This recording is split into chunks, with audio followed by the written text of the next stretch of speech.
Pinupuri ka namin, O Diyos, Ama, Anak, at Espiritu Santo.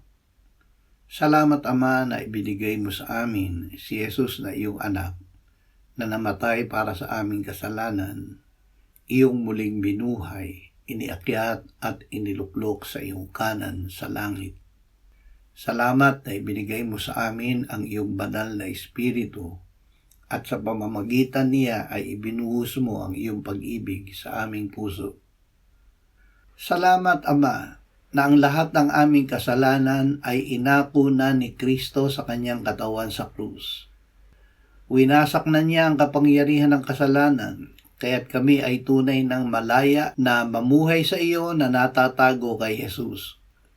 Kung sakaling magkasala kaming muli, agad naming ipapahayag ito sa iyo, upang muling linisin ng dugo ni Jesus at iyong patawarin sa lahat ng aming kasalanan. Amen.